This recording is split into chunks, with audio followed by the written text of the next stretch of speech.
La chance que nous avons avec Star Wars, c'est qu'il s'agit d'un univers extrêmement riche et qu'il y en a donc pour tous les goûts, notamment du point de vue des personnages. Des héros, des méchants, des bons, des mauvais, des stylés, des idiots, bref, il y en a pour tout le monde.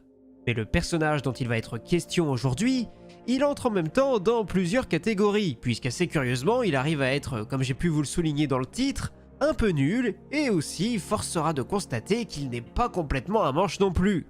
Bref, sans plus vous faire patienter, je vous propose d'embarquer à bord de mon navire pour découvrir cette fameuse histoire du dernier Seigneur Sith de l'univers Legends de Star Wars. Pour notre protagoniste, tout commence sur la planète isolée Mala. Sur place, notre héros devient vite reconnu comme un brave et talentueux guerrier. On disait même de lui qu'il aurait à tout prix souhaité rejoindre les rangs du Nouvel Ordre Jedi. Bien que cela ne soit pas réalisable en raison de la nouvelle purge subie par ces derniers. Toutefois, cela ne l'a pas empêché de vivre en mettant en pratique les fondamentaux de l'Ordre Jedi.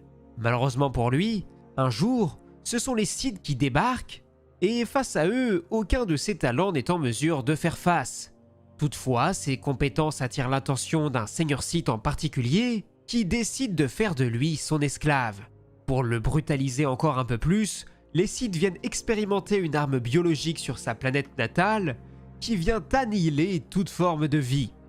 Après cela, on le force à porter constamment un masque qui vient l'imprégner de l'énergie du côté obscur, lui faisant progressivement perdre à la fois le sens de la réalité ainsi que sa propre identité. Même si notre protagoniste finit bel et bien par embrasser les ténèbres du côté obscur, ce n'est pas tout à fait pour les raisons habituelles. Car si la haine, la peur ou la colère dominent désormais totalement son cœur, toutes ces émotions sont dirigées directement contre les Sith qui ont saccagé son monde natal. Dans un premier temps, il doit d'abord adopter l'identité de Dark Vrade en restant au service de son maître. Lorsque la mort du Seigneur Noir des Sith Darkreith est annoncée à toute la galaxie et que ses sbires sont de nouveau contraints de vivre dans la clandestinité, le maître de Vrade se retire dans une région éloignée. L'un des premiers projets d'ampleur du nouveau gouvernement et plus précisément de Marazia Fel consistait de son côté à déployer des énormes moyens de communication afin de plus facilement relier les mondes du noyau avec ceux de la bordure extérieure. Cette tâche étant capitale pour elle, elle n'hésite pas à placer certains de ses fidèles chevaliers impériaux à la tête de ses projets, à commencer par le chevalier Yaltaval. Malheureusement, celui-ci doit croiser la route de ce guerrier Sith dont on a parlé, qui, facilement manipulable, écoute avec attention les recommandations de son élève et esclave, puis décide d'ouvrir le feu sur la navette du chevalier, ce qui l'a fait s'écraser sur la planète Carreras. Logiquement, une intense confrontation se produit entre les deux hommes d'armes, mais alors que le Sith semble prendre le dessus, celui-ci est trahi par son élève, qui profite enfin de cette occasion qu'il avait attendue depuis de nombreuses années pour surprendre et assassiner son geôlier. Il ne lui restait plus désormais qu'à s'emparer de l'armure du chevalier impérial pour pouvoir entamer la suite de son plan.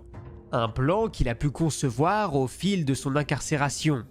Un projet qui lui permettrait d'obtenir une vengeance sanglante mais aussi totale, au terme de laquelle les Sith seraient tous anéantis. Il peut alors s'emparer de l'identité du chevalier impérial qu'il a fait enfermer, en espérant également le faire basculer à son tour du côté obscur pour qu'il l'aide dans sa croisade guerrière.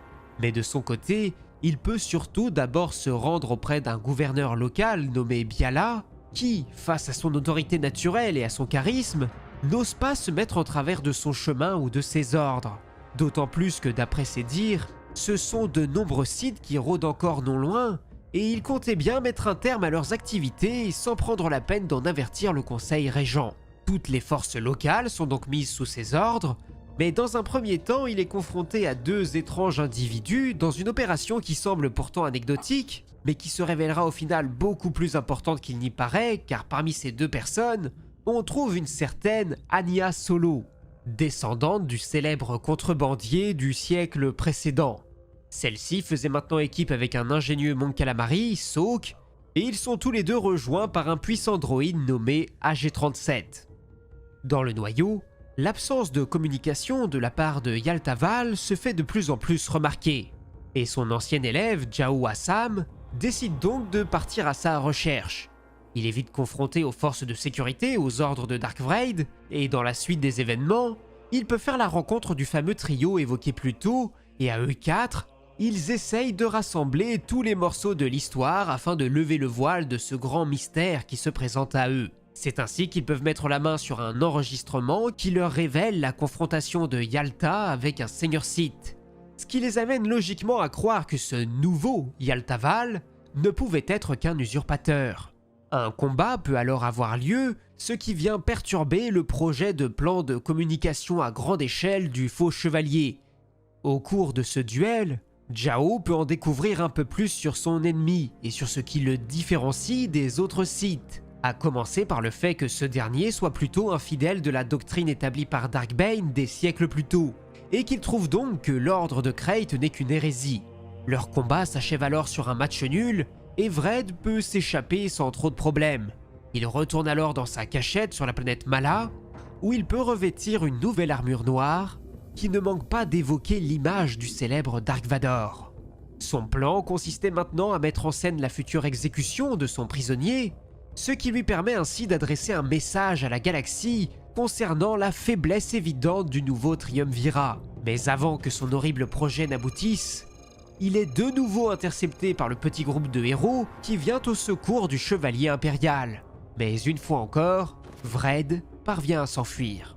Dans les jours et semaines qui suivent, le Sith met en place la prochaine étape de son plan, en visant directement certains des Seigneurs Noirs qui vivent une nouvelle vie, mais qu'il a entre-temps pu démasquer, comme c'est par exemple le cas sur Kadomai Prime.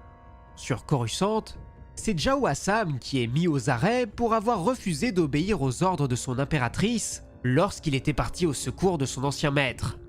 Trouvant sa situation injuste, Vrede parvient à s'infiltrer dans les geôles et espère ainsi délivrer le chevalier en lui proposant au passage de le prendre comme son élève. Pour KE2, il débarrasse définitivement la galaxie de tous les seigneurs Sith.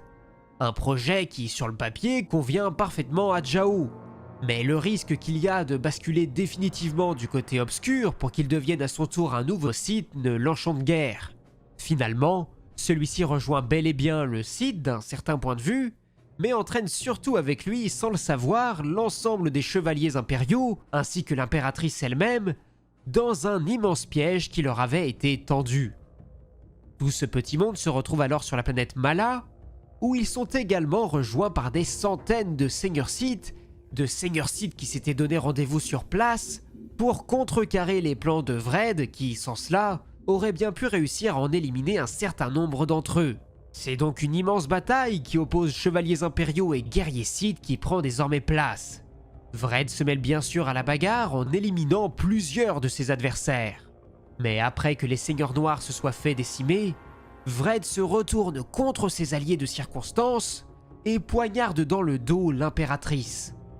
Dans un élan de colère, Jao tranche les mains de celui qui avait désiré être son maître, et même s'il en coûtait beaucoup à ce dernier, son plan s'était au final déroulé à merveille. Il ne lui restait plus qu'à pousser le chevalier à franchir la dernière limite qui le séparait encore du côté obscur. Jao devait le tuer.